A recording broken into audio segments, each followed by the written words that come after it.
Hey readers! We are going to read chapter 6 of Junie B. Jones' First Grader at Last. Chapter 6 is called The E-Game. I sat in a chair next to Mrs. Weller's desk. She asked me lots of questions. First she asked me how I liked my summer vacation, and then she asked me how I liked first grade, and how I liked Mr. Scary. This is called stall talk, I believe. Finally, Mrs. Weller stood up. "Have you noticed the eye charts I have hanging on my wall, Junie B?" she asked. She pointed to them. "Eye charts are posters that help us test our eyesight," she exclaimed. "I have two. See, one has alphabet letters on it, and the one right next to it is filled with funny E's. That one is called an E chart." I looked at that funny thing. "Whoa," I said, "those are the craziest E's I ever saw. They are backwards and forwards and upside down."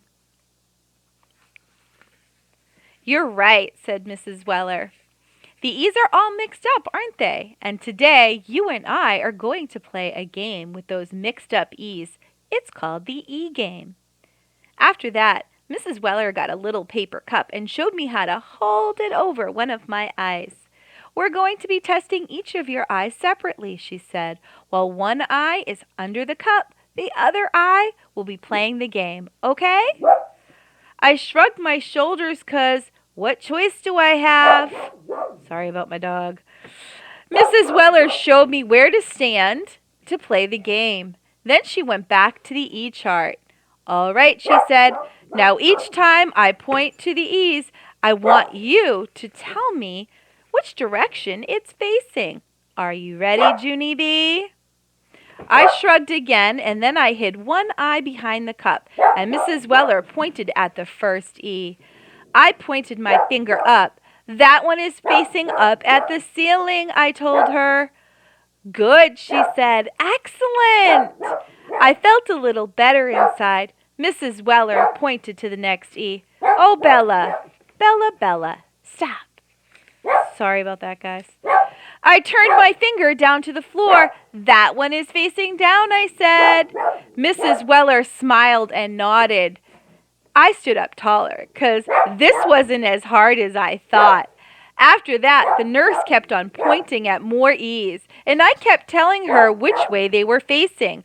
Right, left, up, down, left. I stopped and grinned. "Hey, what do you know? I'm a breeze at this game. Right, Mrs. Weller? Right? Right?" I said. Mrs. Weller winked at me. "You're almost done," she said. "Only a few more E's to go." She pointed to a new row. There was a fuzzy smudgy next to her finger. "Whoops," I said. "What happened there? Did someone spill something on your eye chart?" Mrs. Weller did a little frown. She kept pointing at the smudgy. "Can you tell me anything about this mark at all, Junie B?" she asked. "Yes," I said. "It's a smear ball." Well, Mrs. Weller moved her finger over a little bit. "What do you think about this mark here? Can you tell me anything about this one?" I stared and stared at that thing. That one's a toughie," I said. Finally, Mrs. Weller came over to me. "That's fine," she said. "You did just fine, Junie B." After that, we played the same game with my other eye. And guess what? I saw 3 more smudgies and a smeary. After I was done, I sat down in the chair again. Mrs. Weller said, "I need glasses." I do not like Mrs. Weller. The end. Next chapter, chapter 7, is called Good Guessing. Sounds like Junie B is pretty upset with Mrs. Weller. I wonder why. How would you feel if you heard you needed glasses? You know I have glasses. I love my glasses. They help me not have headaches and to see better. All right, I can't wait to hear what you think.